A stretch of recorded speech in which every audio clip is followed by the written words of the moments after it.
everyone. As people are beginning to log on and get here, looks like some of you are still starting to log on.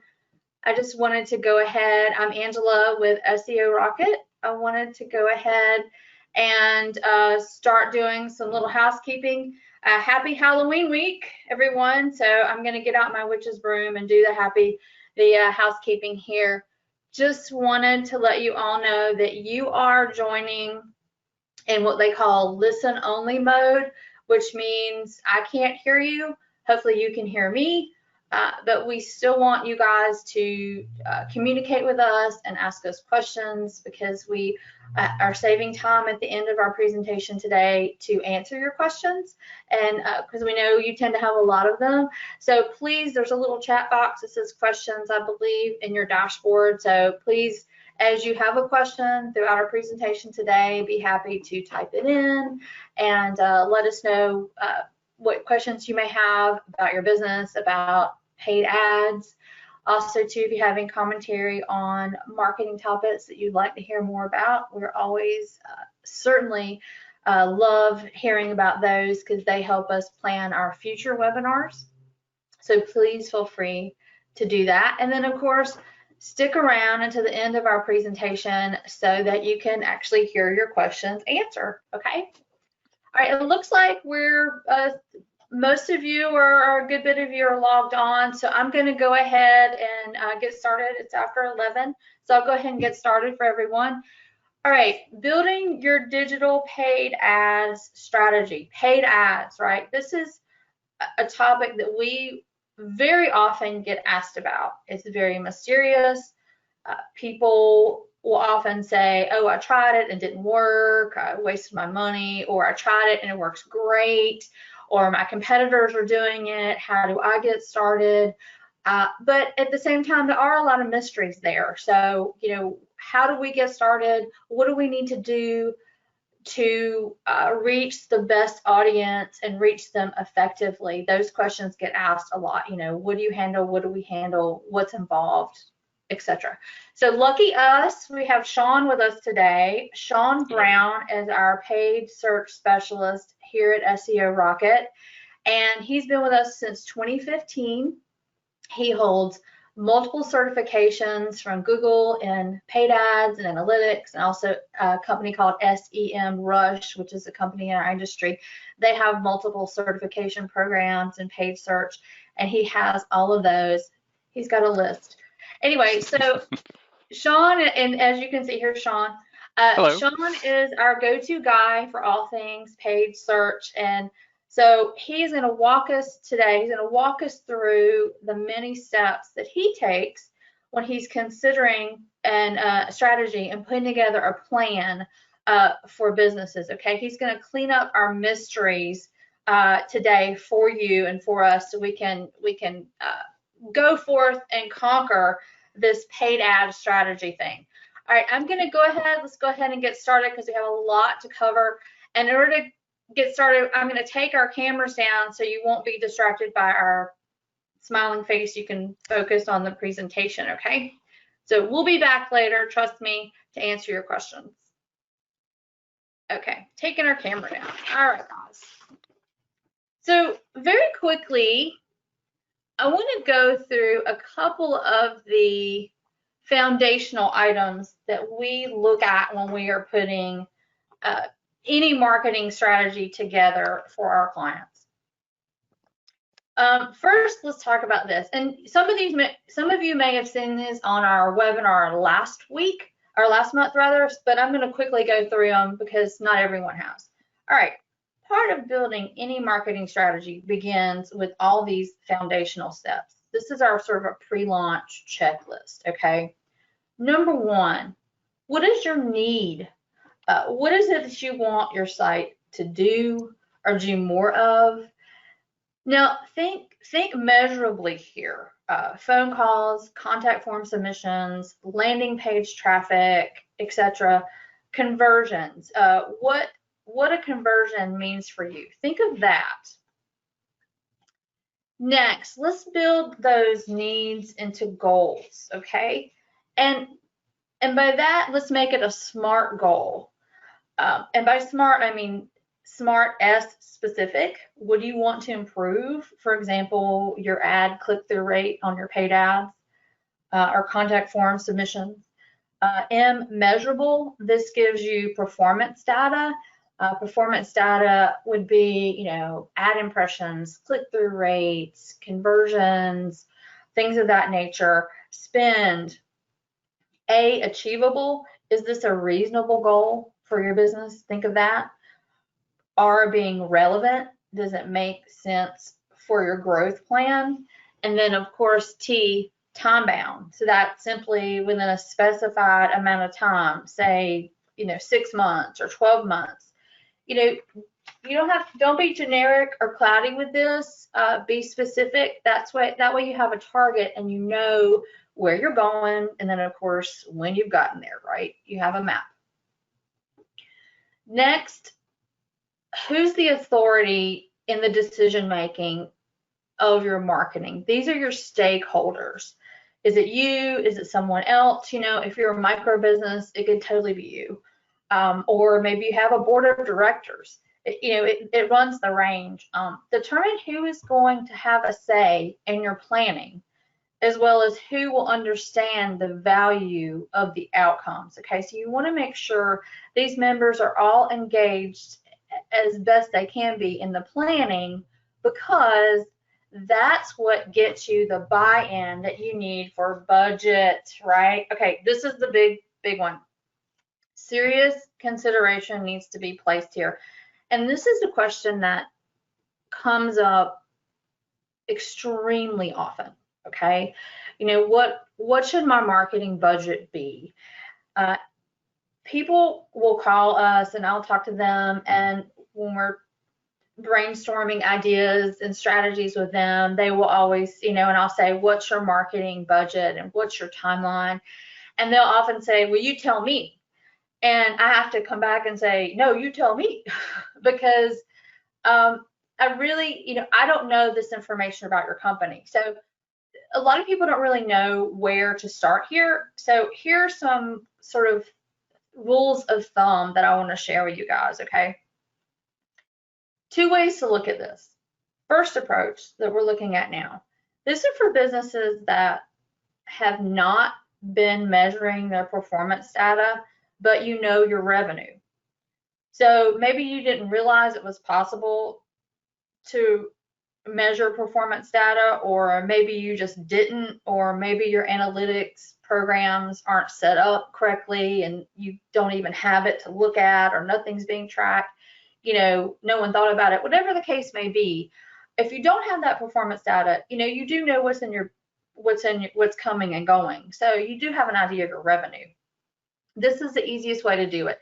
Use a percentage of your gross revenue, all right? So the rule of thumb here would be 12 to 20% of gross. If you're a new company, you're getting started, you need to establish a brand and a reputation for yourself. 12 to 20%.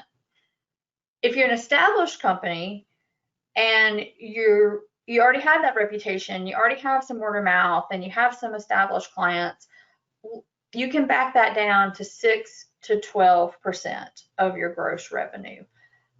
Now, there are some competitive factors that will contribute here. If you're in a more competitive industry, we always suggest you go to the higher end of that range, that 12 to 20%, or that 6 to 12%, and go towards the higher end of the range if you're very competitive, because you're going to need that boost. Also, you may have a seasonal business.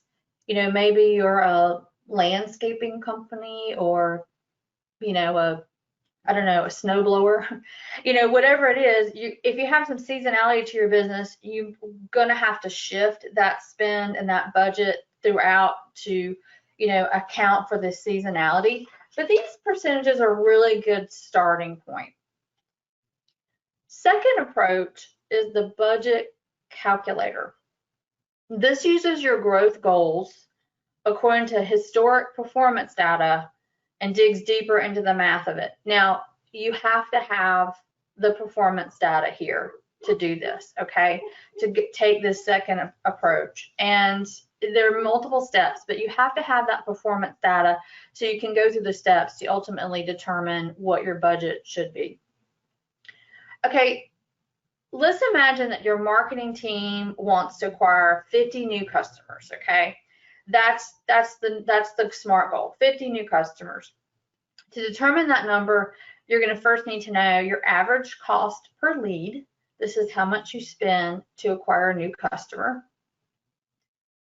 Divide the total amount spent on a specific amount of marketing, a type of marketing rather. So let's say Google Ads, since we're talking about paid ads today, let's say Google Ads. This applies to all marketing, but you can subsect it. So divide the total amount spent on the specific type of marketing that you're looking to budget for.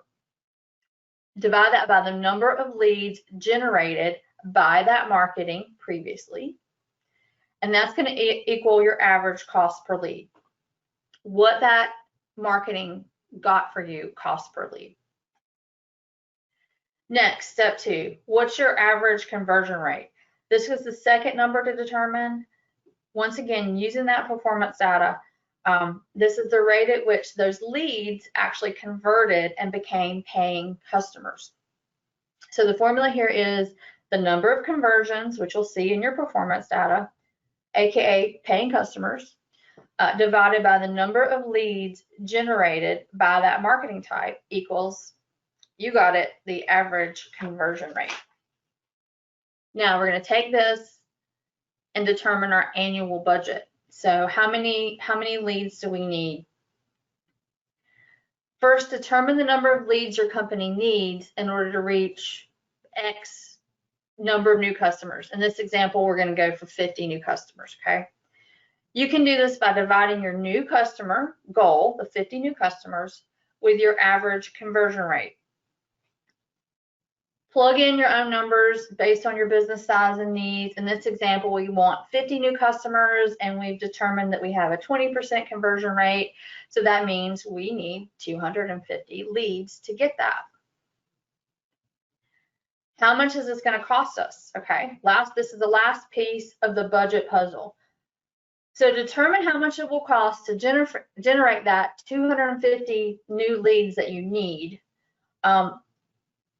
We're going to multiply by your goal to get the average cost per lead. So here we go. Let's say your average cost per lead is $100. 250 leads times $100 average cost per lead, $25,000 annual budget. So basically, in order to get those 50 new customers, your company should plan to spend at least $25,000 in marketing. You know, that works out to around $2K per month. Obviously, your budget may vary. This is merely an example, but this is why having measurables in place is so important. The performance data you bring in and track is directly related to much of your decision making. Now, there is a lot of information here and multiple formulas, and I get that. So we're going to have all of this. We'll have these slides posted on our SEO Rocket blog and our SEO Rocket YouTube channel later, so you can refer to them. I know we totally went through them very quickly, but they will be there in a few days for you to refer back if you need to. But I just want to make sure that we got these concepts and formulas introduced and shared with you so that you would have them. All right, last but not least, and then we'll get to digital paid ads. This is still part of our getting ready to run those ads, our pre-launch. Last of our pre-launch is our timeline. Consider your timeline. So there are both long-range and short-term tactics that may be part of your plan. Short-term tactics, these are the tactics that you can apply within weeks or months. You can get fast results with these. If that's a priority for you, then paid search advertising, paid ads that we're going to talk about today, are a great short-term tactic to employ. You can use those both short-term and long-term, but you can get them up and going within weeks. The Google My Business profile is an excellent starting point if you're a local business. In fact, if you're a local business, I would say it's a requirement. Get that fleshed out and completely filled out and maximized. And that's something that we talked about in our local SEO webinar last month. If you want to revisit that, it's on our YouTube channel. If you're looking at the long term, there are tactics you apply months to years and ongoing. You know, that's where your SEO efforts come in. That's where review generation comes in, content creation. All these things are very important to keep in mind and look at in your overall marketing plan. They all play a role. Some just have a quicker start than others. And I would always say too that the best way to stay connected here with all of your goals is by maintaining that constant line of communication between your stakeholders and any other marketing team members you have, and then also to any marketing service partners or vendors or freelancers that you're working with, keeping everyone in the loop and within the conversation is the best way to make sure that nothing gets left out and everything gets promoted properly and in its own time. Okay, wow. So we have blown through our pre-launch checklist and we are ready for Sean to start with his paid ads discussion. So Sean, I'm gonna give you control and let you go ahead and get started when you're ready. So just let me know when you should have control of the mouse at this point. All right, it looks like it. Thank you, Angela. Yep.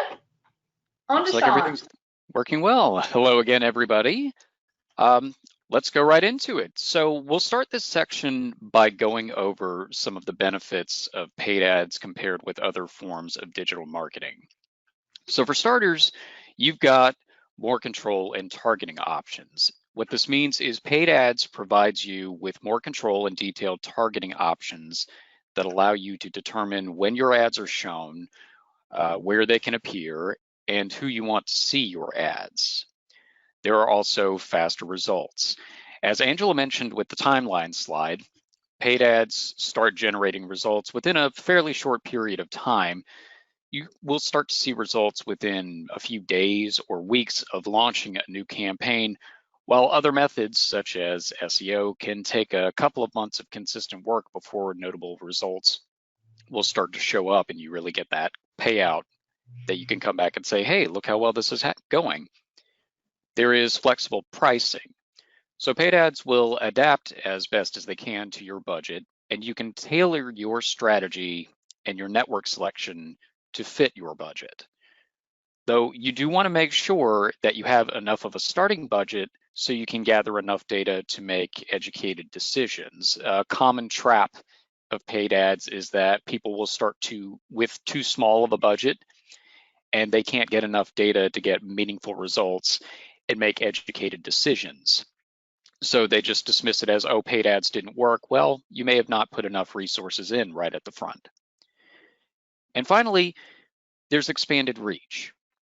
Paid ads can reach beyond the search engine results where organic SEO and local SEO appears and can appear in various other places such as social media platforms and even other websites.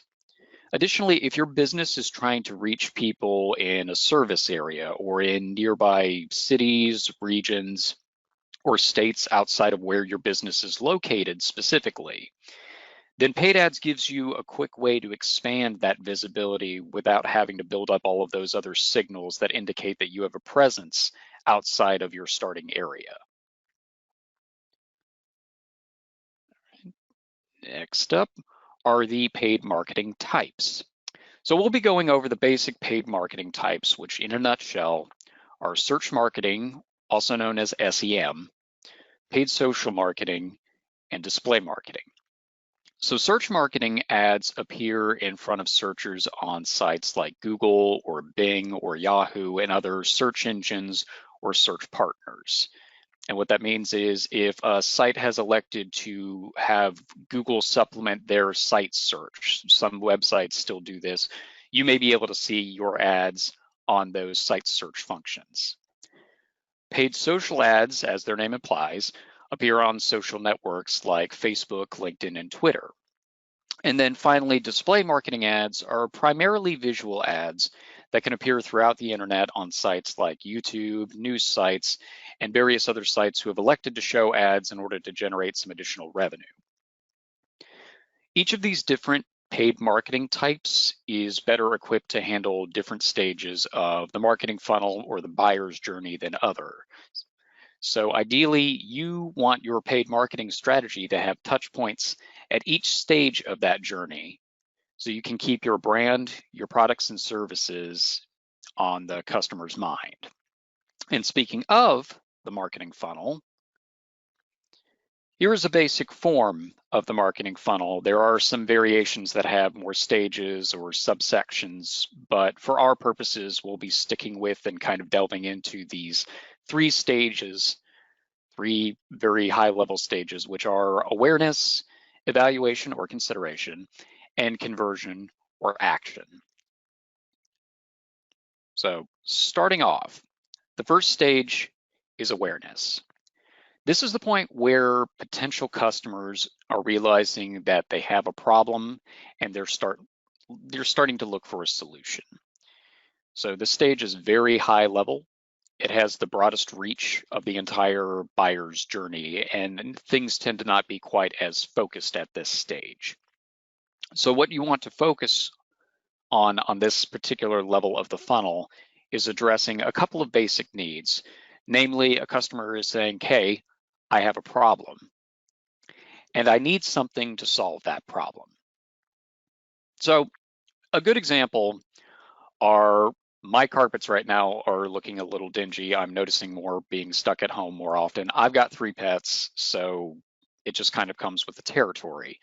So I started searching for tips on how to clean carpets.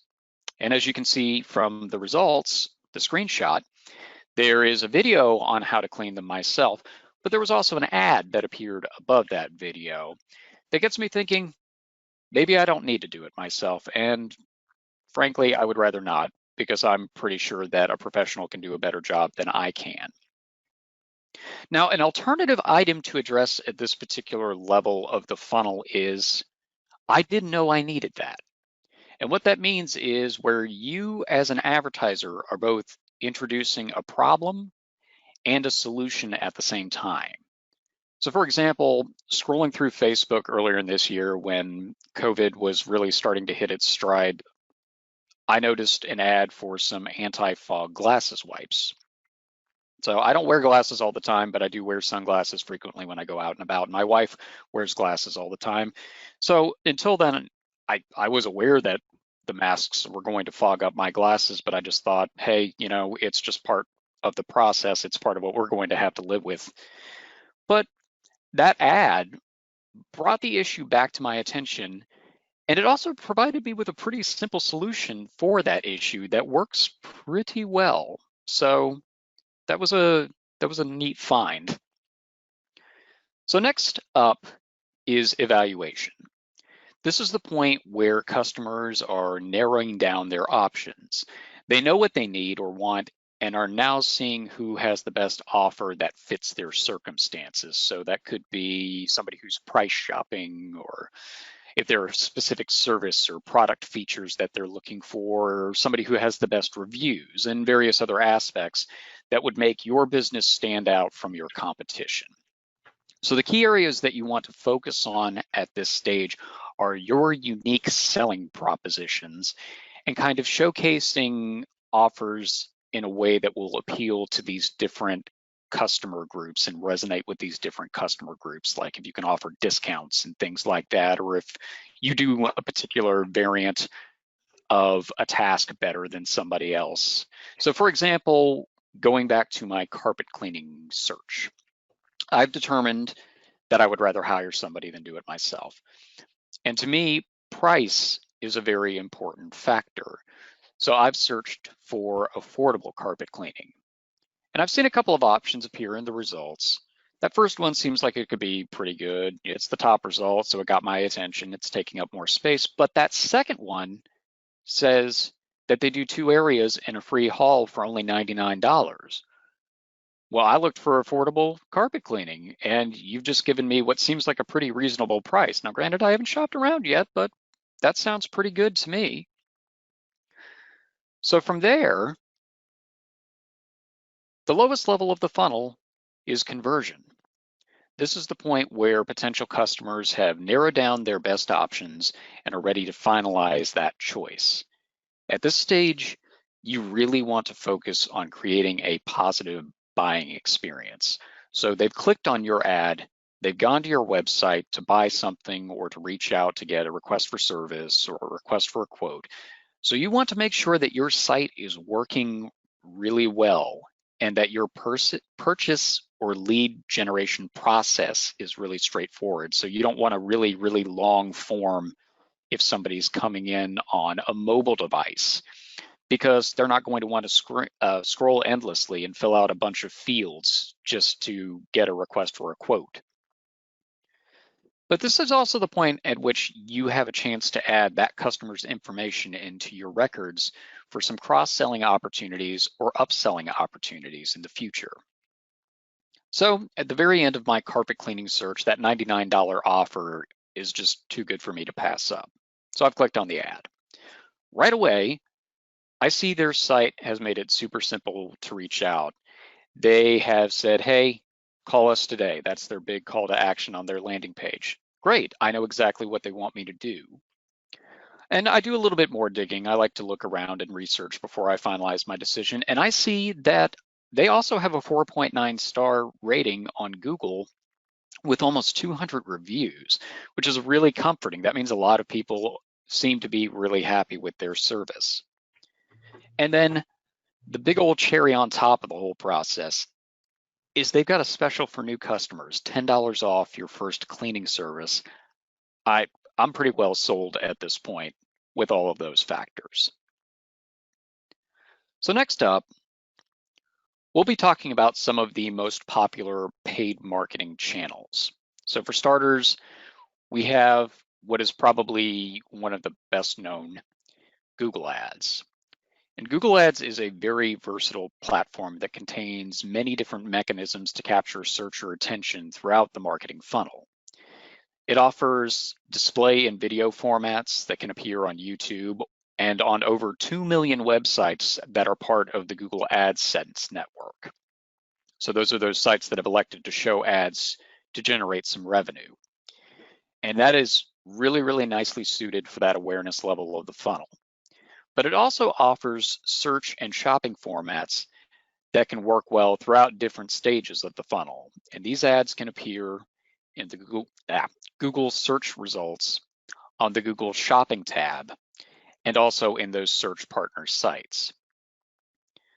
So in general, Google Ads is pretty business to customer focused, but it can work really nicely for business to business advertising if you have the right messaging, the right calls to action, and you can kind of line up your objectives the right way.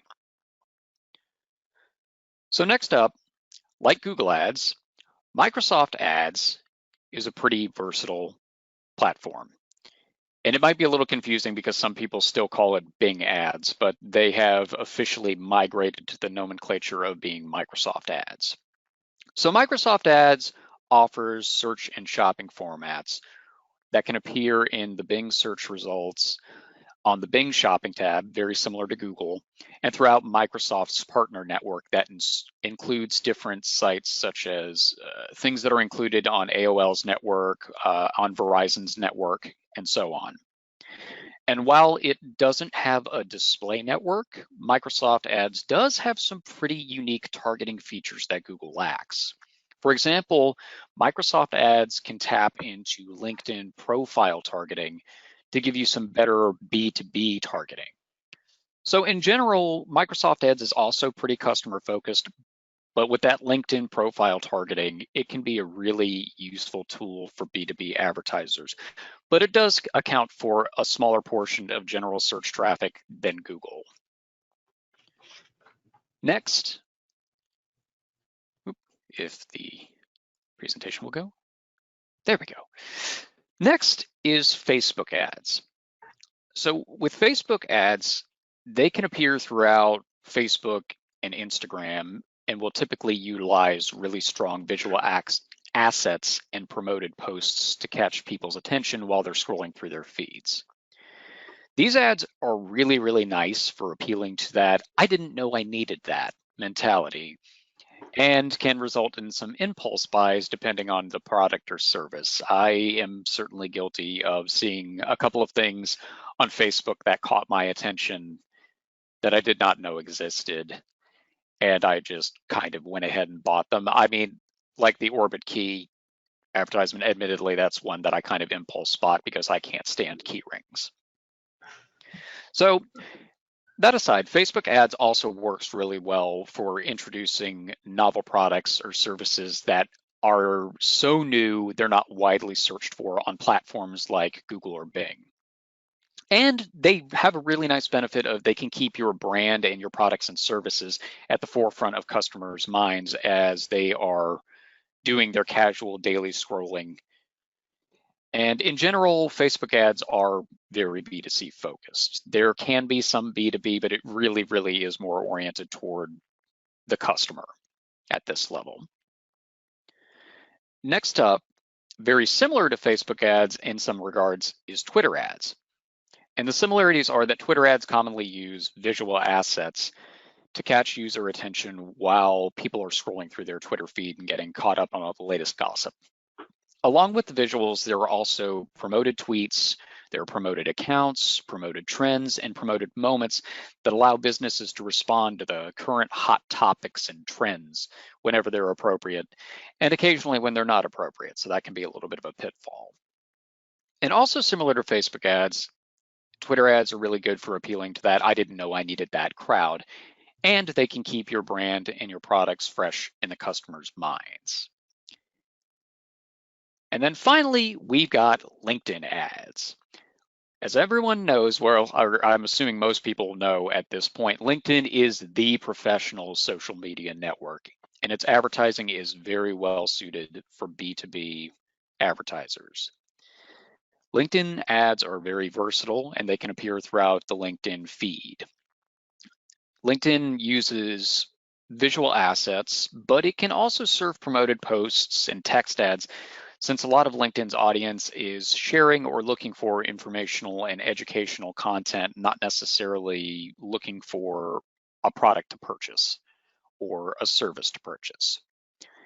The real beauty of LinkedIn ads is that they have very detailed targeting options that are based on the user's industry, their position, and whether or not they are currently searching for a new job, and other features like that.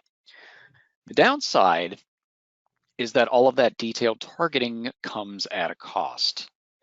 LinkedIn is probably one of the most expensive, if not the most expensive, ad platform in terms of average cost. So before embarking on LinkedIn ads, you want to make sure that you have a substantial budget. So now that you have an overview of the major paid networks and who they can reach, you may be wondering which network you should be using. So to figure that out, you are going to need to define your audience.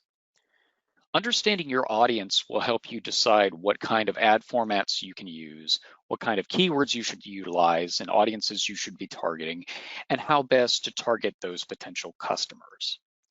So a good starting point for this process is to utilize or create audience personas.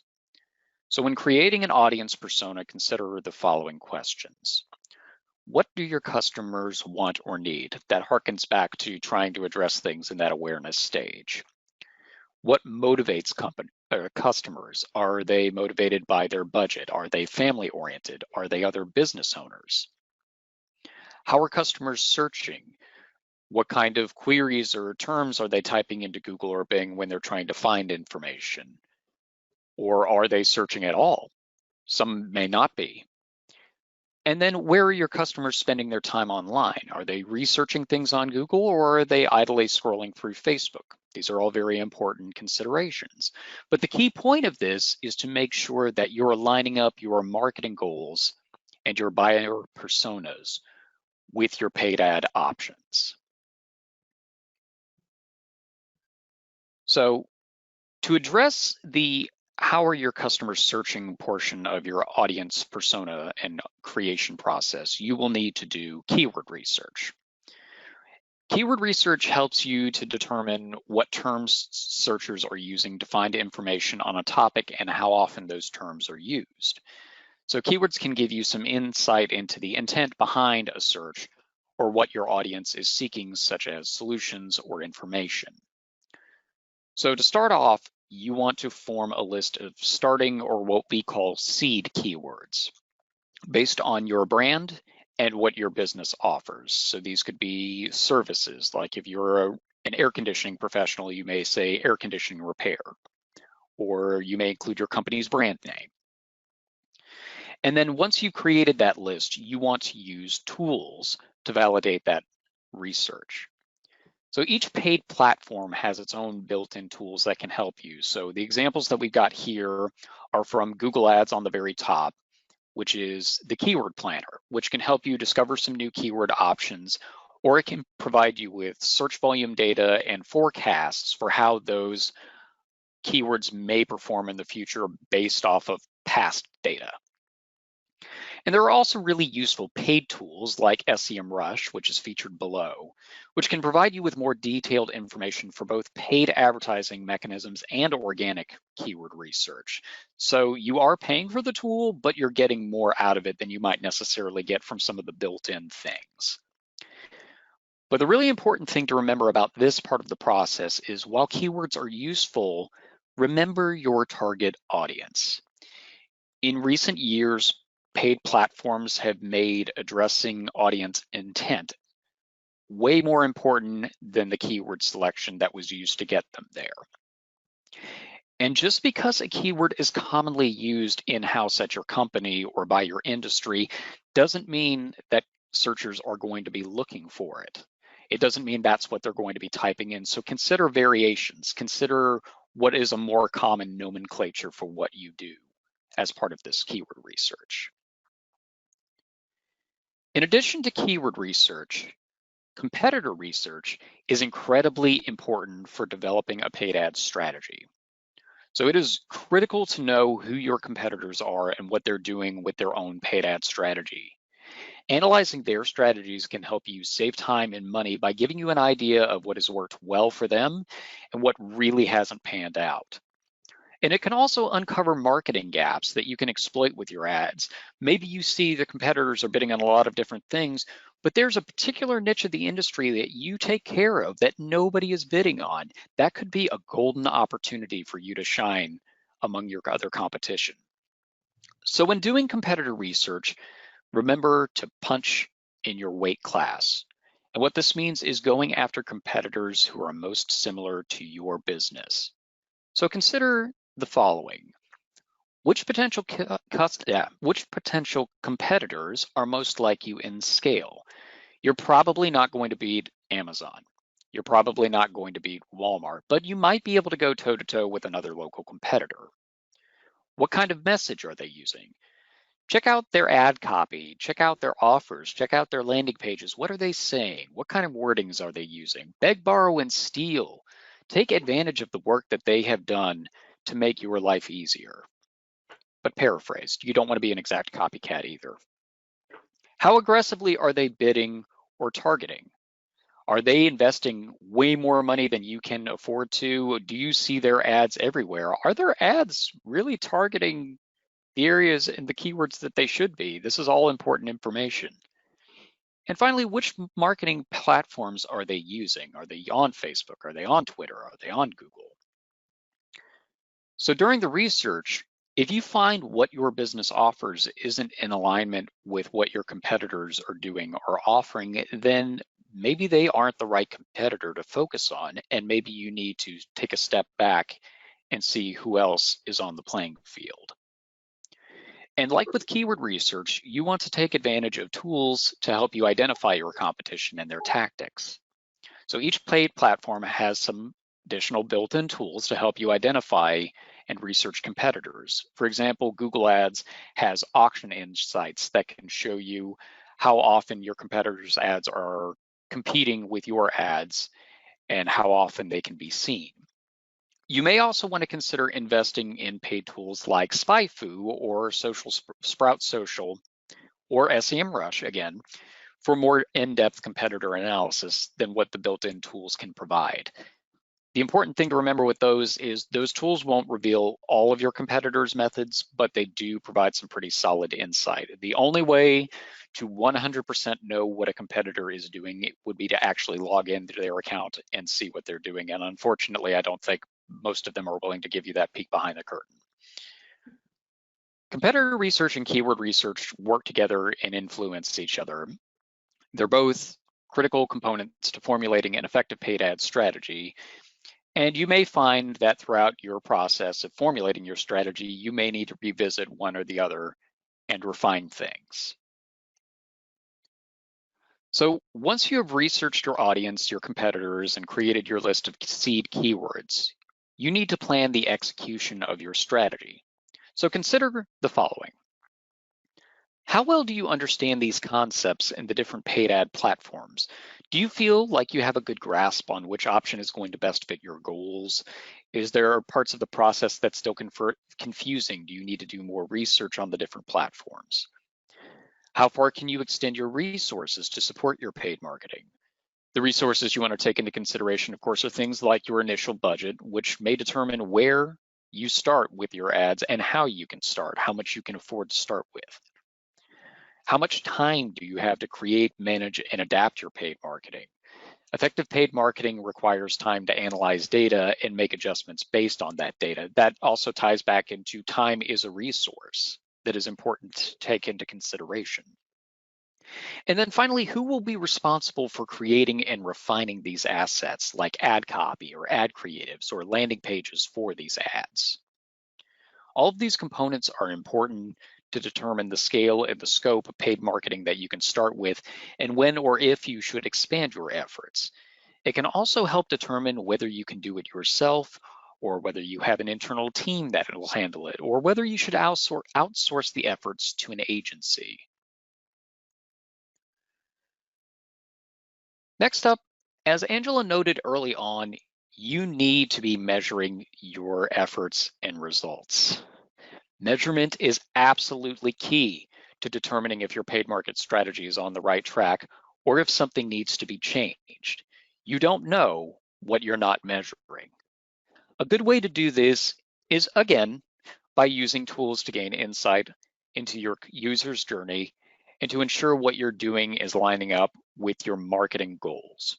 So some of your options are platform insight tools.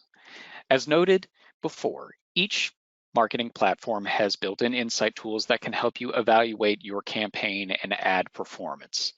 These will show you how efficiently you're running your ads and how people are interacting with them, but that's really only half the picture.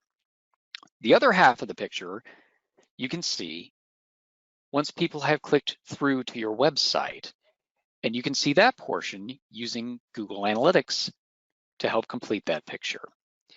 Analytics is a free tool that helps you measure how users have interacted with your website.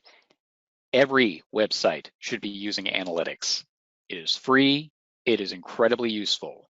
And if you're doing Google Ads, it is very easy to link up with Google Ads and share information between the two.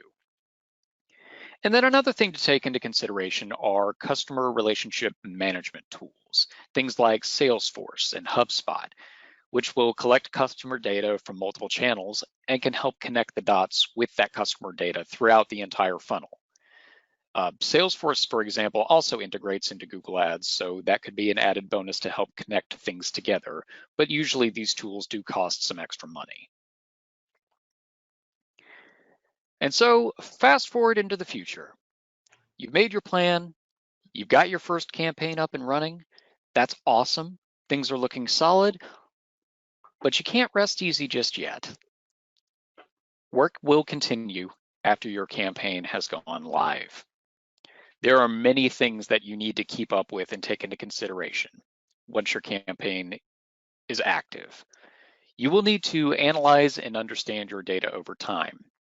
Audience trends will naturally change over time, but they can be accelerated by current events and what's going on, like COVID-19 threw everybody for a loop. And there are a lot of people that are still struggling to try and figure out how to adapt their marketing strategy to that. Or there may be seasonality to your industry, or you may end up having to revisit your audience targeting or your keyword options for other various reasons.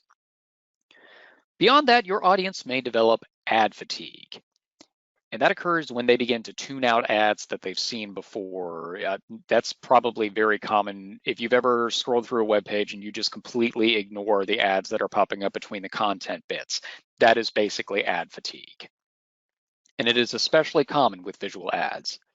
So to fight that, you need to test new ad copy and ad creatives, or refresh existing ad copy and ad creatives to see what is still working well and what needs improvement. And then the final note is the digital paid ads landscape is an ever-changing, ever-evolving thing. There are new tools, new targeting options, new rules, new policies that are constantly coming and going. So you really want to take time to educate yourself on these changes if you want to keep succeeding with this information and with your paid marketing strategy.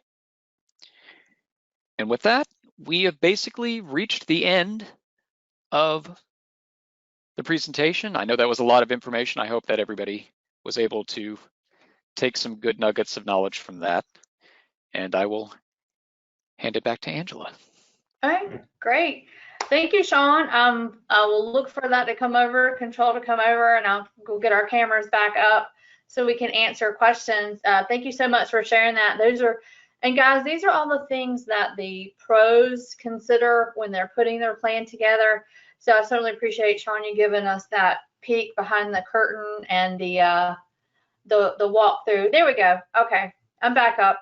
And mine should be coming. There it is. Here I am. Yep, there you are. So I appreciate you giving us that peek behind the curtain. So guys, these are the things that we really do think about when we are putting together paid search strategies, paid ad strategies rather, for our clients. This is kind of part of the process that Sean goes through when he's working with each of them.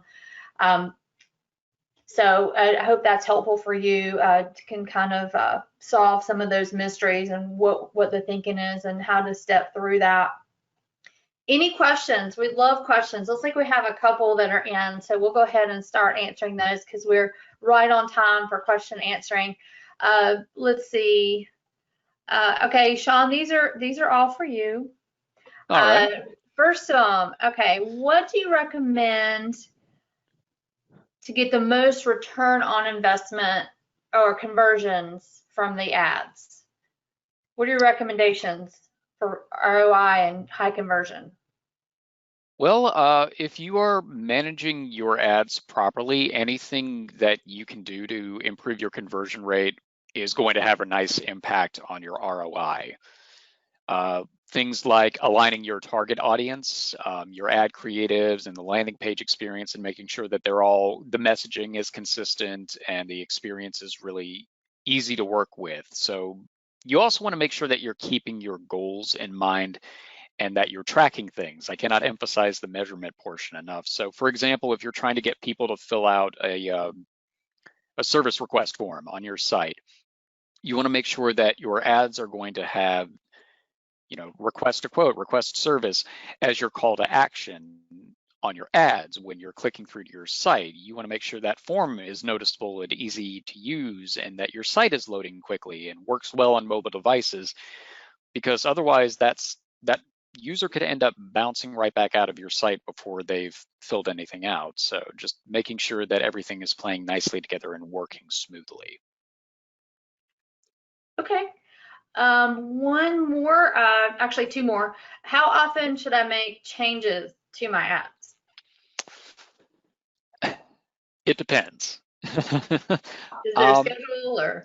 Well, in the case of Google Ads, in general, Google's rule of thumb is you want to spend 14, or you want to give changes 14 to 21 days to settle.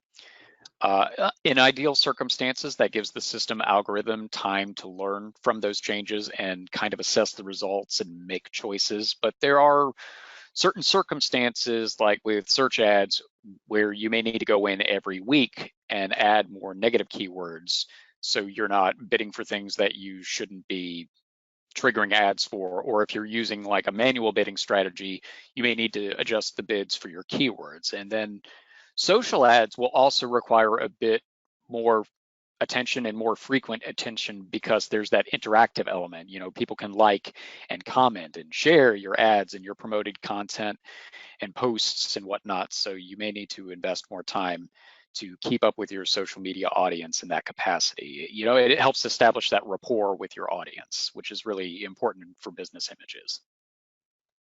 Okay, that's a pretty thorough answer. Thank you. And one more, last but not least, I guess we always have to say, and I like this one because this one comes up a lot. Thoughts on bidding on my competitor's brand? Well, there are there are Sneaky, different good, positive. What's your thinking there? There are different schools of thought on that. It can be a good strategy if you have the budget to support it and you plan it out correctly. The important thing to keep in consideration is your competitor's always going to have an advantage for its own brand terms, just like you will always have an advantage for your own brand terms.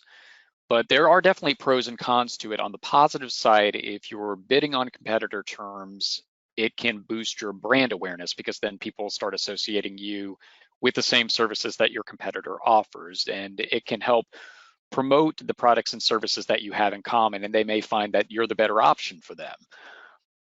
But the flip side of that is going after a competitor is probably going to result in a relatively low click-through rate for your ads. So the number of people who are clicking on your ads will be a lot lower, and it's probably going to be more expensive, since a lot of the people who are searching for your competitor have probably already made up their minds realistically. And if they've clicked through to your site and they see that you're not offering the exact same thing as your competitor, or they are just have some brand loyalty with the competitor, you may have spent money on the click, but you may not end up getting the ultimate sale or service agreement out of it. Okay, so ultimately, would you say give it a try and see where it goes, or if you have solid content and you've done your homework on your competitors and you feel like you have a pretty good shot of taking them on, the budget to support it, I would say give it a chance, but do be careful. And if your budget's tight, I would advise against it. Okay. But it can be worth experimenting with. Word to the wise, if your budget's tight, he advises against it. If it's not and you have room to play, go for it. Yeah. Okay, great. Well, that is it for our questions. Thank you so much for asking those, and we certainly appreciate them. You can always email us, reach out to us, and send us any more that you may have that come up afterwards that pop into your head. I wanted to let you know we have another webinar coming up next month, November 18th. This is pretty exciting. This is another in our series of strategy, in our strategy series here. This one is how to drive your social media marketing like a pro.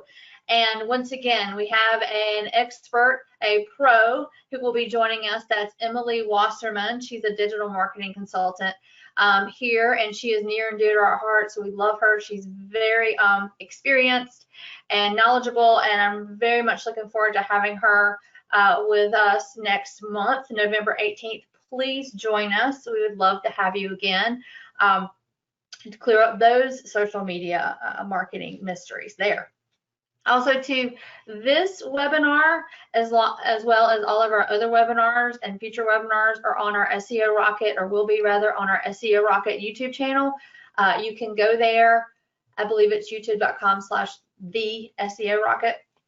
Go there and look for it. This one should be up on Friday. While you're there, go ahead and click on that little bell icon, and that will notify you whenever we post a new video or a new webinar, so you'll just get a notification in your email that that's there. So you may want to save yourself some time and go ahead and click that bell icon so you can get that. And I think that's it for us. So I guess we can let you guys go ahead and get to your lunch. By the way, real quick, there is a survey at the end, 2 really brief questions, one of which is how are we doing, and the second one is what would you like to see more of, get more information about. So please feel free to take the time, and we certainly appreciate getting that feedback from you. But I want to thank you so much for joining us today. We very much appreciate your time. I hope it has been well spent for you and you've learned something. And for now, Sean and I, goodbye, everyone. Thanks for being here. Bye-bye. Thanks for coming. We'll see you next Bye. time. Bye-bye.